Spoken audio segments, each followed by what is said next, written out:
O novo mundo nas relações de trabalho. Estamos no rumo certo? O Brasil urge pela geração de oportunidades e novos empregos.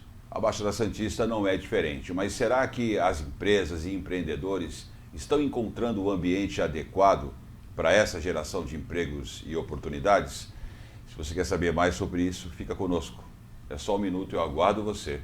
Até já.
Olá, amigos, estamos de volta para mais um Protagonismo Regional em Debate. O programa dessa semana, no painel de governança local, nós estamos falando sobre um novo mundo nas relações de trabalho. Será que nós estamos no caminho certo? E para falar sobre esse assunto, nós estamos trazendo no estúdio a articuladora regional da Fundação Getúlio Vargas, a FGV, a Larissa Forjanes, que já esteve conosco, mas vai desenvolver esse tema com a gente. Larissa, muito obrigado, seja bem-vindo ao nosso estúdio mais uma vez. Obrigada, Sérgio, é sempre um prazer. É isso daí. E o Carlos Revolta, né? O ativista conservador, está conosco aqui para mais uma vez me ajudar a conduzir esse programa. Carlão, seja bem-vindo mais uma vez. Mais uma vez estamos aí, é um prazer sempre estar aqui contigo, sabe disso, né? É isso aí, tudo azul hoje aqui, um roxinho, né? E um azulzão. Carlão conosco. Larissa, esse assunto é um assunto fascinante. Eu gosto muito de falar sobre empreendedorismo, sobre relações de trabalho, e você está na luta aí na FGV, articulando a região, e eu queria abrir essa primeira fase da entrevista com você, para que você pudesse falar um pouquinho como é que você está vendo a região, o cenário da região, para a geração de empregos, de oportunidade. O que você encontrou quando você começou esse trabalho de articulação regional com a FGV? Sérgio, a Baixada, eu trabalhei 15 anos em São Paulo, né? E depois de 15 anos trabalhando na área de negócios, na área de RH e tecnologia, eu resolvi voltar para a Baixada Santista. Por quê? Porque nós somos daqui, né? E aí eu, como jovem, saí daqui para ir trabalhar em São Paulo, fui mãe, fui com 20 anos, e aí eu pensava, eu não quero que as crianças façam isso. Meu filho hoje é da área de tecnologia. Você foi para São Paulo com 20 anos, foi o ano passado? Foi isso? Não, um pouquinho mais, um pouquinho. Pô, o filho com um ano já está trabalhando com tecnologia, pô, precoce, garoto. O meu filho saiu daqui e fez como a mãe, só que ele falou, mãe, eu não vou subir e descer como você fez durante 15 anos. Eu vou morar em São Paulo. Nossa. E como ele, diversos jovens fazem isso. Diversas pessoas envelhecem nessa vida, pegando fretado por 30, 40 anos, né? E aí voltei, comecei a trabalhar nesse projeto, trabalhei em outros projetos por toda a Baixada, mas esse me chama a atenção, por quê? Porque eu visito cada cidade, eu vejo a necessidade de cada cidade e eu vejo que falta mão de obra. Em algumas faltam mão de obra, em outras você tem os jovens buscando emprego, né? Então, o que nós temos aqui? Uma região maravilhosa para morar, uma região maravilhosa para empreender ou para trabalhar, mas nós ainda não temos isso. Mas o que, na tua opinião, está causando esse ambiente não muito, digamos assim, propício para que esse processo de geração de novos negócios possa ser acelerado? O que tipo de ambiente você encontrou? A nossa região, ela precisa desburocratizar. Certo. A gente precisa criar a cultura de que na nossa região é necessário criar um ambiente para que as empresas possam olhar para a Baixada Santista com o olhar de: eu quero instalar a minha unidade em Cubatão, em Praia Grande, em Itanhaém, no Vale do Ribeira. Esse olhar é necessário, só que como é que a gente vai atrair essas empresas? À medida em que eu tenho um ambiente propício para abrir a minha empresa. E tudo isso complica, né, Carlão? Você acredita que a falta de uma reforma tributária é o causador dessas novas empresas serem abertas? Sim, eu acredito. O processo, quando você tem uma empresa aqui, eu vou dar um exemplo que acontece no dia a dia. Você precisa tirar uma certidão negativa para você participar de uma licitação. Sim. Nas cidades do interior, com um clique, você tira ela na hora. Aqui nas cidades da Baixada a gente não tem isso, Sérgio. Demora acima de 10 dias para você tirar uma certidão. Quando não, você precisa pagar a certidão. Então, assim, veja, são detalhes, Sim. mas que na hora do empresário optar, poxa, eu tenho no interior uma cidade que me dá desconto, que me faz isenção, que tem um plano de desenvolvimento para que eu possa montar a minha empresa lá, só que condicionado a gerar X empregos, ele vai para lá. O que nós temos aqui de desenvolvimento? O que isso é explorado? Uma coisa que eu acho interessante, eu queria a tua análise sobre isso, Larissa, é sobre a cadeia produtiva, né? Então, uma coisa que é muito comum é quando uma empresa vai se instalar numa região, ela vai analisar a cadeia e aí nós estamos falando de infraestrutura, estamos falando de oferta de produtos e serviços, mão de obra que ela possa absorver, facilidade no escoamento da sua produção, posicionamento de marca. Então, aí tem toda uma cadeia que envolve um negócio que a gente chama de ambiente adequado para ela poder se desenvolver. E um dos problemas que a gente vem identificando é o que você falou agora há pouco, a oferta de mão de obra qualificada para ser absorvida por essas empresas que querem se desenvolver. E aí aparece uma oportunidade até para a criação de novos negócios para atender essa cadeia de valor. O que é que você encontrou nesse sentido e o que o trabalho que você vem desenvolvendo como articuladora regional levou para essas cidades? A Baixada Santista, não só a Baixada Santista, né? Nós tivemos 88 mil novos negócios no primeiro semestre. 88 mil? Sim, novos negócios no estado de São Paulo, né? Então, esse meu trabalho, o que nós fazemos? Nós fomentamos o empreendedorismo. Por quê? Não tem trabalho, né? Não tem emprego. E aí as pessoas, então eu tenho aquela mulher que vende o brigadeiro, aquela mulher que vende o bolo. Eu falo mulher no geral, aquele homem que faz o seu trabalho.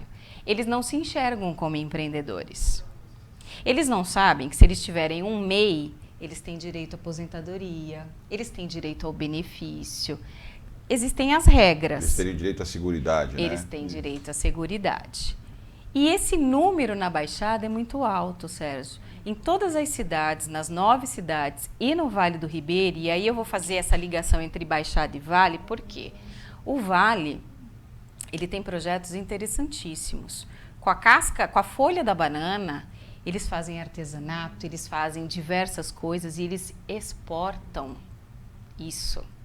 Eles têm uma rede de economia criativa muito forte. Aqui, quando nós falamos de economia criativa, é uma economia criativa de feirinha.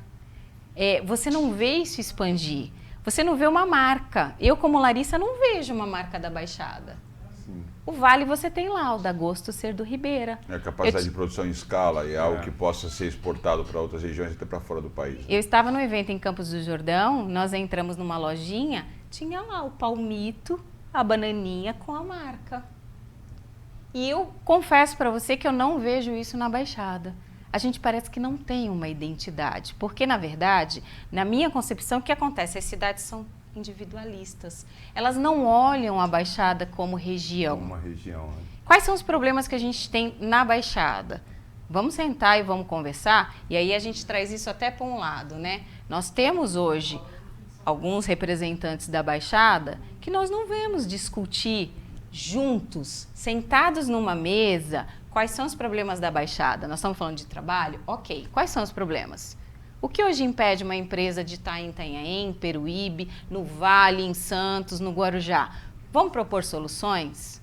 Nós não vemos isso. Teria então que haver uma união entre os prefeitos, Poder público, a sociedade civil, as entidades, porque nós temos associações comerciais, nós temos sindicatos, nós temos o poder público. Porque, veja, na questão do empreendedorismo, nós temos um número muito alto de pessoas não formalizadas. Se essas pessoas se formalizam, todos ganham com isso. É imposto que entra para o poder público trabalhar cada vez mais. Essas pessoas estão seguras com o benefício. Então, esse meu projeto, eu rodo as 9 cidades justamente capacitando, orientando, trabalhando nesses eixos de como nós podemos desburocratizar. Como é que a tecnologia entra isso no poder público? Ele é voltado mais ao poder público ou é voltado ao setor privado? As duas partes. A gente tenta fazer uma articulação. Por quê? Isso, por quê? Porque a capacitação ocorre para o empreendedor, a capacitação também ocorre para as pessoas que desejam empreender, que precisam se qualificar até profissionalmente, porque quando a gente fala em empreender, não é que você tem o empreendedorismo na veia, mas hoje em dia até para trabalhar você precisa ter características empreendedoras. Você precisa ter proatividade, você precisa ter criatividade. Então a gente trabalha nessa linha e hoje também com o apoio ao poder público, no sentido de, quando eu falo de compras públicas, eu estou movimentando dinheiro na cidade. Então, hoje a lei geral, ela tem um item lá que você precisa atender 25%. Se tiverem MEIs participando dessa concorrência, você precisa atender. Só que o que acontece? As pessoas desconhecem isso. Não existe essa comunicação, então a gente faz esse trabalho hoje para informar. Então nós capacitamos os empreendedores que eles podem participar da compra das prefeituras. Olha o dinheiro girando. Pensa, Carlão, você tem uma empresa de copinhos e eu sou poder público, coloco uma licitação e você vem participar. E você ganha, você não esperava isso. Sim. Você vai ter que contratar mais pessoas, exatamente. Você vai ter que mexer seja um uniforme, seja... Você entendeu como o dinheiro gira? Uma coisa puxa a outra, que você vai precisar isso gera emprego. Mão de obra, vai precisar de uniforme, aí vai ter que contratar a empresa de uniforme e colocar esses empreendedores em sintonia é muito interessante. Só que assim, o poder público, eu compro do Paraná, eu compro do Sul e eu não compro da região. Só que aí nós precisamos ser unidos para isso. Sim. Porque tudo isso gera emprego, tudo isso gera trabalho. E o financiamento disso? Como é que a gente está tratando os bancos de fomento, as instituições de crédito, que é uma coisa que sempre foi muito reclamada, a gente encontra muito essa reclamação aqui, que a gente está com dinheiro muito caro e o dinheiro está disponível justamente para quem não precisa e quem precisa não tem acesso ao crédito. Continua, Sérgio. Continua, sabe por quê? E assim, principalmente por conta da pandemia, dificilmente você vai encontrar uma pessoa que hoje não tem uma conta atrasada. E com o empreendedor não é diferente, porque o aluguel não deixou de ser pago. Sim. Né? Ele precisou continuar pagando funcionário e aí na hora que você vai fazer um crédito, tem aquela pendência lá. Eu fiz uma reunião hoje no Concais, né? Não sei nem se poderia comentar isso daqui, mas eu estava falando com uma gestora do Concais e ela estava me falando, aquilo me chocou. Ela disse, olha, nós ficamos esse tempo todo sem atividade no terminal, né? Sem atividade de cruzeiro, dos cruzeiros marítimos, mas a autoridade portuária não deixou de cobrar um mês sequer o nosso arrendamento aqui no terminal. Então, você escuta e se pensa, né? Os outros terminais de carga movimentaram, bateram o recorde, mas eles ficaram parados. Então, realmente, o que a gente percebe é que quantas vezes falta o mínimo de bom senso para algumas coisas, né? Então, sim, talvez esse é um ponto da burocracia que você falou, porque isso é burocracia, porque é sim, certo que os administradores da SPA certamente entendem que não tem sentido você continuar cobrando do terminal que está parado, não por força deles, mas por uma força maior, né? Não foram Ou eles pelo que menos ter impuseram. uma flexibilidade, Mas como né? é que faz, né? Não, eu Sim, particularmente, sim. eu acho que não tinha que cobrar. Sim. Eu acho que tem que ter seguro, né? Toda operação de contrato é seguro. Imagina, o que é o seguro de aluguel ou qualquer outro trabalho que você pode morrer e o seguro vai pagar a tua dívida. Sim. Né? Então, uma operação dessa tem que ter algum tipo de previsão, né, para você custear, porque você impede a empresa de operar e continua cobrando. Ainda que foi uma pandemia, ninguém esperava isso, mas sim. tinha que haver um bom senso. Pô, o terminal não está atracando, o navio não está trabalhando, está proibido pelo poder público. Exatamente. Esse tipo de trabalho, que Eu é o citei turismo. um caso aqui do Concais, mas, como eu falei, nem sei até que ponto essa informação é uma informação interna, mas eu citei isso como exemplo, mas a gente vê Mas isso muitos aconteceu, casos, isso né, em aconteceu geral. diariamente, Muitos com setores diversos foram afetados. setores. No comércio sim. tiveram até Sim, amigos sim. meus que o proprietário foi inflexível, falou assim, não, eu quero receber o aluguel e ainda aumentou na data. Tanto é que o meu amigo teve que entregar o ponto comércio, comercial, teve que entregar sim. o ponto comercial, ele mudou para outra cidade, porque na outra cidade ele conseguiu mais barato, mas ele estava aqui na nossa cidade. Então, é o que falta um pouco de bom senso, um pouco de conversa. Se como o dono do imóvel não teve com o comerciante, o poder público teria que ter tido também, né? Sim, Com sim, o sim. dono do terminal. Então, Não é o caso da gente trabalhar com um órgão de fomento regional, tentando unir a classe empresarial. Isso é muito você vê importante. cenário para ir, você vê ambiente para esse tipo de iniciativa. Eu estou te provocando com algumas questões, porque você tem rodado a Baixada, eu tenho Sim, visto isso. sim. Você tem colhido muitas informações. E cada cidade tá clamando por A Baixada isso, né? ela não tem condição, falando de 2 milhões de habitantes, pelo PIB que nós produzimos aqui, em ter uma agência de fomento de crédito regional para a gente olhar para as nossas potenciais, para as nossas vocações econômicas? Não só olhar para as potenciais, mas para atrair novos investidores. Eu acho que é importante. Nós temos Cubatão, que já foi um polo industrial fortíssimo, e hoje você precisa resgatar isso. Próximo do porto, bem localizada, nós até conversamos sobre isso antes. E assim, qual é o atrativo que oferece? Por que eu vou levar a minha empresa para Cubatão? Por causa da logística do porto? Né? Então, assim, aí nós vamos lá para o litoral sul, Peruíbe, Itanhaém, e o turismo, que a gente tanto fala. Parece que aqui na Baixada tudo é difícil, né? Tem uma certa dificuldade. Eu quero montar um parque aquático. Você vê Poxa. alguma reserva de Tudo mercado aí aqui ou não? barra na lei. Oi, Sérgio? Você vê alguma reserva de mercado operando ou não? Alguma barreira de entrada ou você não vê isso? Calão. Eu vou tomar uma aguinha. Você falou agora sobre parque aquático. Eu fui visitar Miracatu, é uma região Sim. muito bonita. Sim. E é de difícil acesso. Aí nós comentando, podia duplicar a estrada. Aí o rapaz fala assim, infelizmente a lei ambiental não permite que nós aumentemos as estradas. Então a gente precisa uma conjunção do poder público, olhando com carinho para as regiões, falar assim, poxa, eu acho que já chegou a hora, já passou da hora da gente fazer uma reforma nessas leis ambientais. Para quê? Porque o mundo está crescendo. O nosso país não está diferente, está crescendo cada dia mais. Então precisa se mudar para que o pequeno empreendedor venha a ser valorizado e o grande também, né? Sim. Porque o grande também Sim. gera bastante emprego e vai fomentar o pequeno também. Não, e se você quiser fazer, a gente também estava discutindo sobre isso, se você quiser fazer um evento em uma dessas cidades, você não tem um hotel de estrutura para poder fazer um evento corporativo. Eu não vou longe. Uma coisa que está sendo resolvida agora, e até um abraço aí para o Milton Gonçalves, que está lá na AGEM e foi uma das pessoas que trabalharam para conseguir implantar o chamado...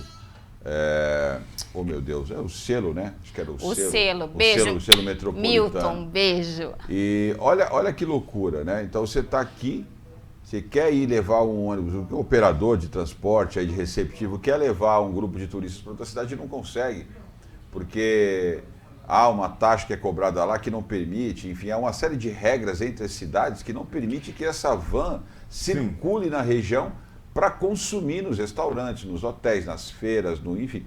Então é absurdo, é o tipo de coisa, e o Zé Luiz, que é outro amigo nosso, que está aqui, é comentarista aqui no programa, falou que estão mais de uma década brigando para esse selo poder vingar na região. E na verdade o selo que eles estão criando é um mecanismo, é um sistema que permita que essas pessoas circulem. Esse é um exemplo do quanto a burocracia atrasa ao nosso desenvolvimento, e eu estou falando de turismo, que é uma vocação regional, né? É uma questão básica. E muito pouco explorada, né? Eu acho que na nossa região é muito pouco explorada. A gente tira como exemplo o Nordeste. Você fica em Fortaleza, mas dali você está no dia seguinte em outra cidade, na outra, e a gente não vê isso aqui. Não. A gente não vê essa parceria regional justamente para desenvolver esse turismo. É aí que eu falo que parece que o poder público, no geral, lá em cima, não senta para chamar todos os... Vem aqui, vamos lá, as 9 cidades. A nossa vamos região. Sentar aqui e por que isso não está saindo? Exato. Ah, não está saindo, mas o que isso traria de solução? Emprego, Sim. Geração de emprego, geração de renda, turistas... tanto para os empreendedores como para quem quer trabalhar carteira assinada. Eu acho que falta isso, sabe, Sérgio? Porque é o que você está falando. Não pode aqui, não pode nessa cidade, não pode na outra. Então, não pode, não faz. E aí a gente fica, assim, anos-luz atrás. Porque com a pandemia, o turismo interno aumentou. Sim. As pessoas estão fazendo passeio de 3 dias. Eu vou sexta-feira para a praia, né? Minhas amigas falam, eu vou sexta-feira para a praia. Mas só fica ali, naquele ponto. Você não faz essa parceria com um restaurante legal que tem no Guarujá, com uma balada que tenha na Praia Grande, Sim. que é o que deveria ter. Você está falando algumas questões, nós estamos citando aqui alguns problemas, né? Mas vamos tentar falar de protagonismo. Como é que você está enxergando... Melhor, vou reformular minha pergunta. Como na tua visão, esse protagonismo do empresário pode ser decisivo para a gente mudar esse cenário?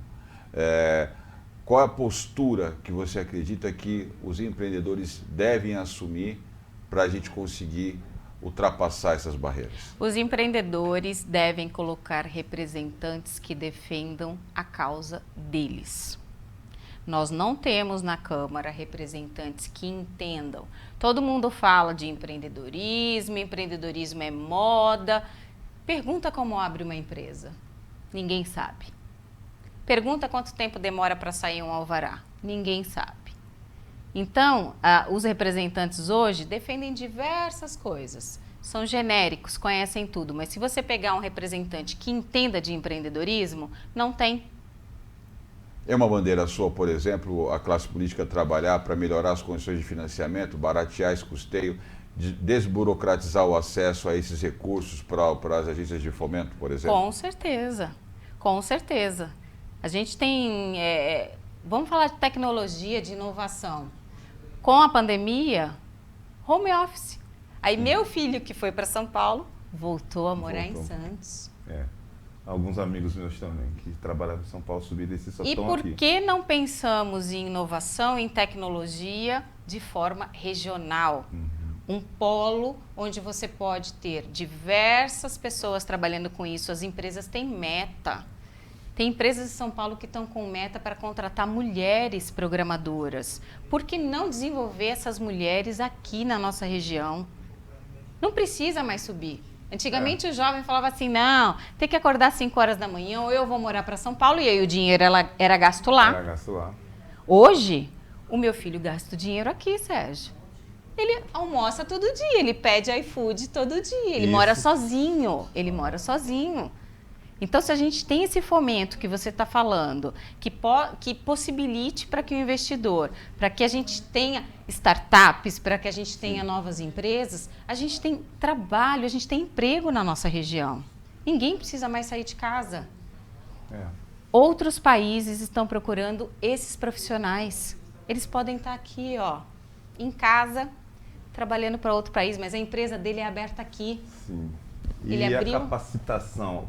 Você acredita que o poder público tem que capacitar mais, abrir escolas, tudo isso, né, para ajudar a população sim. da cidade, da região. Eu acho que a nossa educação precisa melhorar, né, Muito, Carlão? né? Porque a educação é base de tudo. Sim. A educação, ela necessita aprimorar com empreendedorismo, com matérias do porto. Sim. Nessa linha, Larissa, do que o Carlão perguntou agora, não sei se você viu ou acompanhou um comentário recente, acho que quase um mês atrás, a Luciana Genro criticou a proposta, não sei se era uma lei federal, uma lei estadual, propondo que na matriz curricular as crianças e jovens tivessem aula, né, de educação financeira, né, tivessem educação financeira para poder até melhorar a sua condição de vida, né, e ela fez muitas críticas dizendo que é um absurdo falar de educação financeira para criança que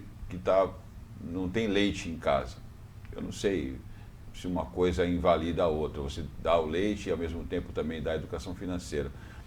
Como é que você viu isso, se é que você viu, se é que você soube dessa matéria? Isso gerou muitas críticas, né? Muitos liberais atacaram essa postura da Luciana Genro, achando que ela é típica de quem quer manter a população escrava do serviço do Estado. Como é que você enxerga isso? Eu sou totalmente a favor, não só da educação financeira, porque hoje você pega uma criança de 6 anos, ela faz conta. Sim. Eu entendo que tem aquela criança da comunidade que não tem condições, mas por que não educar essa criança a ter condições e mostrar para ela que ela tem oportunidade, sim, de crescer, de ser alguém na vida e de tirar aquela família daquela situação? E quem não tem educação financeira tem dificuldade até para pensar como empreendedor, né? Porque uma coisa leva a outra, né? Você falou sobre capacitação também. Eu sou trabalhador portuário e o que a gente percebe é isso, porque os maquinários estão cada vez mais modernos e os nossos trabalhadores aqui de Santos são ainda muito antigos, não se qualificaram. E hoje o que está acontecendo? Um terminal A a pessoa trabalha nesse terminal já há muitos anos, aí ela cansa daquele terminal, ela acaba passando para outro e não tem uma renovação, são sempre os mesmos pulando de um lado para o outro. Por quê?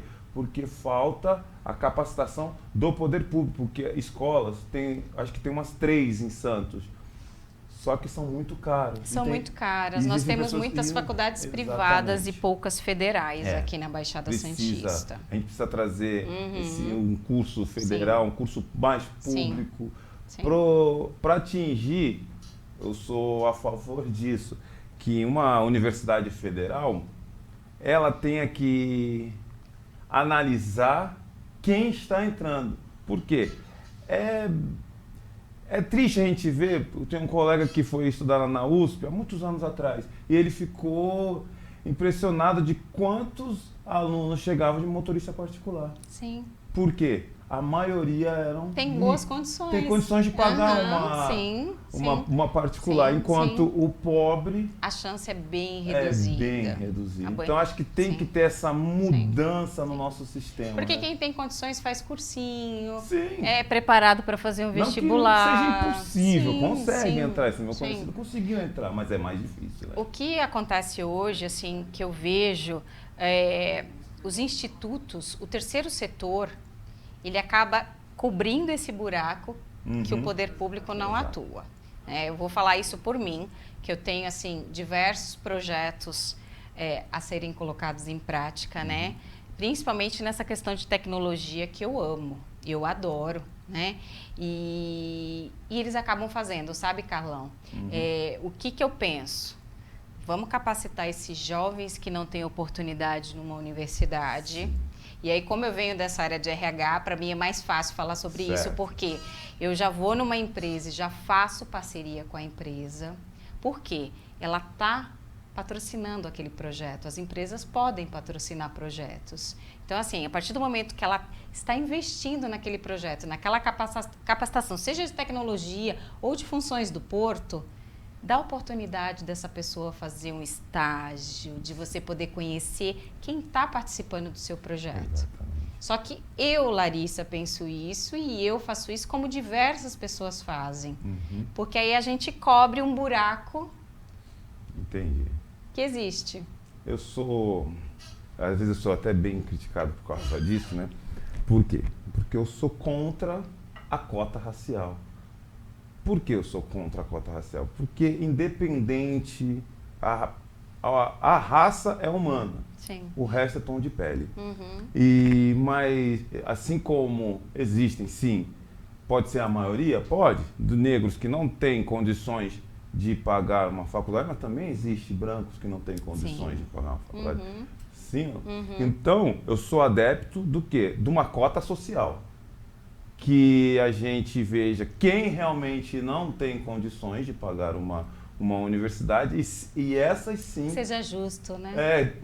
É o que está faltando. Eu acho que é muito difícil não ter um consenso de quem realmente quer fazer uma discussão séria, de quem pode pagar, pague, Sim. quem não pode, não pague. Sim. E aí você paga para aquela instituição e o poder público subsidia as outras vagas para quem não pode pagar. E é fácil, hoje você tem informação, ó, de monte aí para verificar quem pode ou não pode, né? Então você vai ver o imposto de renda de cada um, vem cá, você pode pagar. Sim. Você tem como cruzar essas informações, e falar, meu né? querido, você tem uma renda bruta de 20 mil reais por mês eu familiar. Não tenho renda. Então, 20 mil reais, quem tem renda abaixo de 10 mil não paga, vem aqui, prestou, foi bem. Não passou, vai para uma escola pública de qualidade, vai fazer um cursinho ali, vai estudar, que você vai conseguir. Em pouco tempo você vai entrar e vai acompanhar o nível dos demais, né? Fugir um pouco do tema aqui, porque a gente só tem mais 15 minutos de programa, Larissa, eu queria falar um pouco do marco legal das startups, né? Porque eu acho interessante, assim, para quem está acompanhando, é um assunto muito pouco falado. Essa lei foi sancionada em junho do ano passado e ela tem uma relação muito direta com o que nós falamos até agora. Um geralzão aqui nessa lei, ela cria ambiente favorável para as empresas chamadas startups poderem receber aporte de investimento e até muda a sua relação com o poder público, ou seja, critérios diferenciados para a licitação e até para poder criar soluções tecnológicas com caráter de startup e de inovação, né? Então, Larissa, esse assunto está sendo discutido com as prefeituras. Você acha que as prefeituras têm conhecimento disso? Quanto o marco legal, uma lei federal, o marco legal das startups, poderia ser mais explorada? Porque eu falei agora que essa lei, que é uma lei recente, de apenas de um ano, ela muda a relação dos próprios parques tecnológicos, né, com as prefeituras locais. Se eu não me engano, esteve aqui com o Genaldo. Acho que o Genaldo anunciou que a primeira startup contratada na região é justamente uma startup de Cubatão, que foi contratada pela Prefeitura de Cubatão. Se não me engano, é isso. Um abraço para o Genaldo. Talvez lá em Cubatão eles tenham essa noção, mas isso é um conhecimento generalizado ou realmente o pessoal está meio por fora do que está acontecendo? Não conhece, Sérgio. Eu acho que precisa fazer um trabalho cultural, precisa realmente envolver o poder público nisso, porque eles desconhecem. E aí eu vou falar para você que, na verdade, não é nem porque não quer conhecer. A gente sabe que o poder público tem o seu dia a dia, que também é bem complicado. E você precisa ter pessoas que entendam disso. Você precisa ter pessoas que são da área. Sim. Você precisa ter pessoas para discutir isso.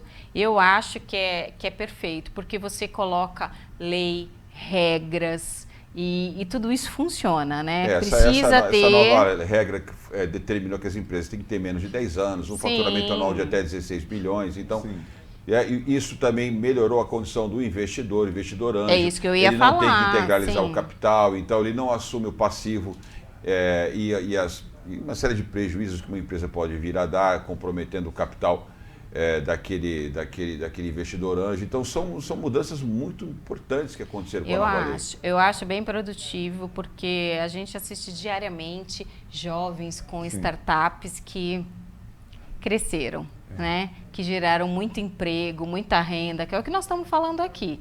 Eu acho que a Baixada precisa ter esse olhar, o poder público precisa ter esse olhar. Não sei, aí é que entra. Vamos nos reunir, vamos pensar regionalmente, como é que a Baixada pode entrar. A gente não pode ficar para trás. Exatamente. E o Parque Tecnológico, o que está acontecendo para ele funcionar? Porque por enquanto é um prédio muito bonito, sem nada lá dentro, né?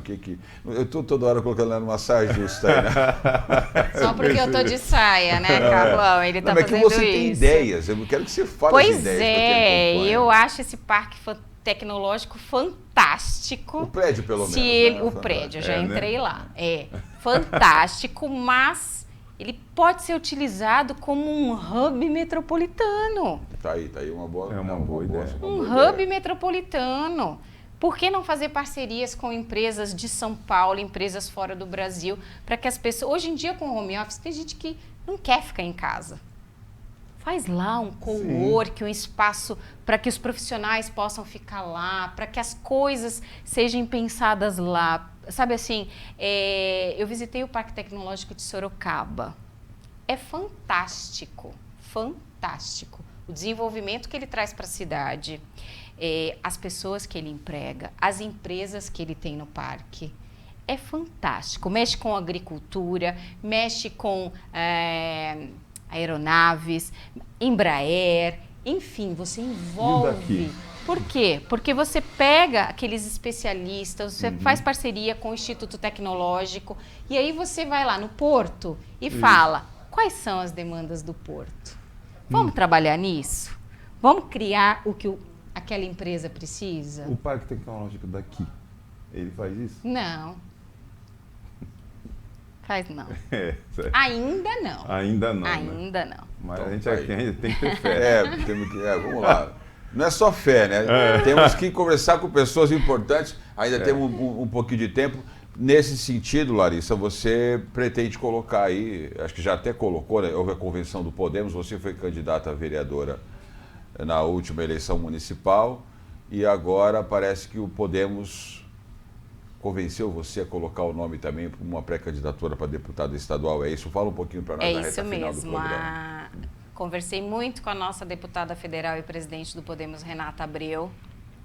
É um partido que me deu a chance de colocar as minhas ideias, de poder cuidar daquela mulher, porque que nem nós conversamos, né? Eu sou a favor do emprego, da renda, do desenvolvimento da região, mas tem aquela mulher que sofre violência, tem aquela mulher que vende aquele doce e que não sai de casa porque ela não tem dinheiro, ela não é autossuficiente.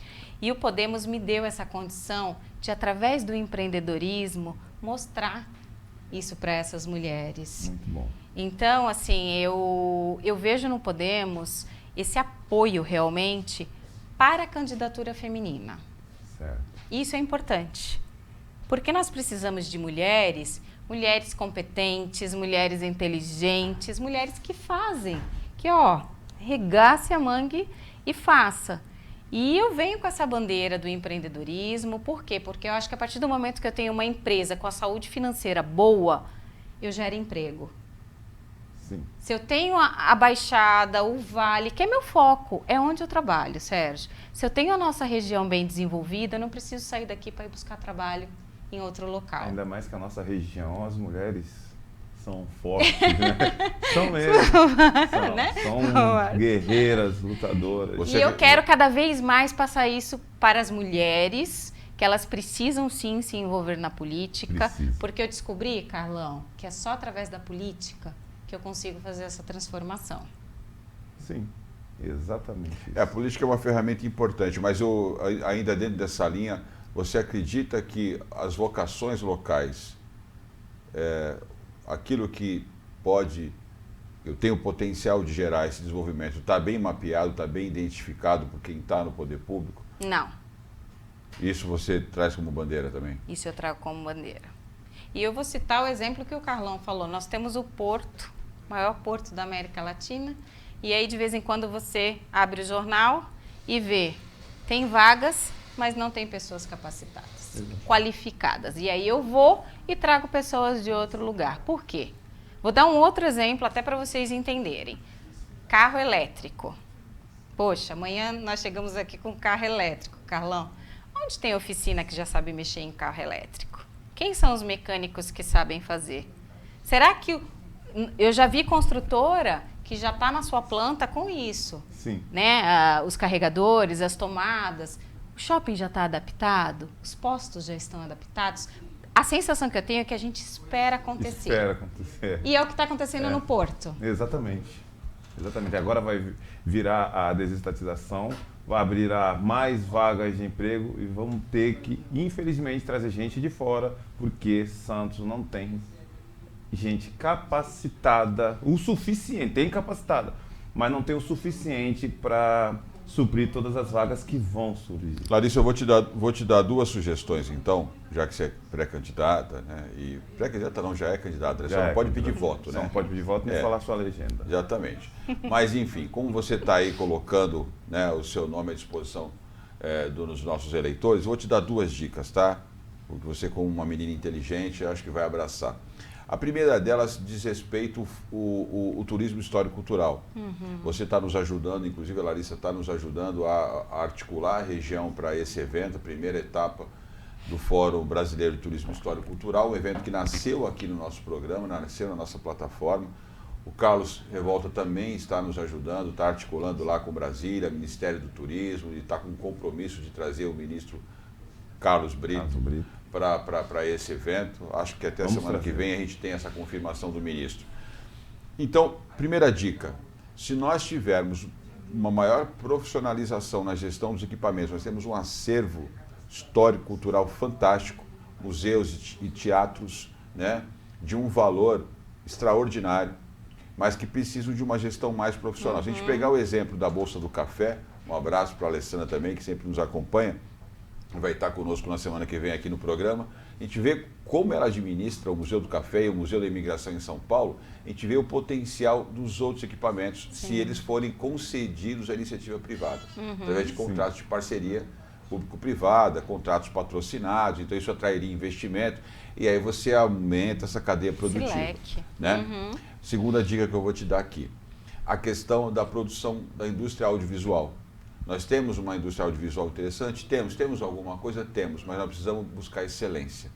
Não há nada que justifique que a gente não tenha um polo nacional de indústria audiovisual, para que você tenha os melhores produtores, as melhores produtoras, os melhores filmes, curta-metragem, longa-metragem, produções para canal de streaming. Porque nós temos, além de pessoas talentosas, nós temos cenários maravilhosos. Sim. Então, enfim, nós estamos a 40 minutos da capital. Então, isso a gente chama de vocação. Você falou das marcas do Vale do Ribeira, isso é uma marca. Se você tem um polo de indústria de audiovisual aqui, de primeiro mundo, de primeiro nível, você atrai para cá os melhores profissionais, os maiores investimentos. E o turismo histórico-cultural, ele retroalimenta a cadeia de audiovisual e produção cinematográfica. Então isso já está pronto, é só a gente incrementar, investir numa marca, investir na cadeia. Sim, com certeza. Você abraça essas ideias, Larissa? Eu abraço essas ideias. Você não abraçou porque ela já está promovendo Eu fora. abraço. Não, eu abraço e mais uma vez, por que não juntar tudo isso num polo de inovação?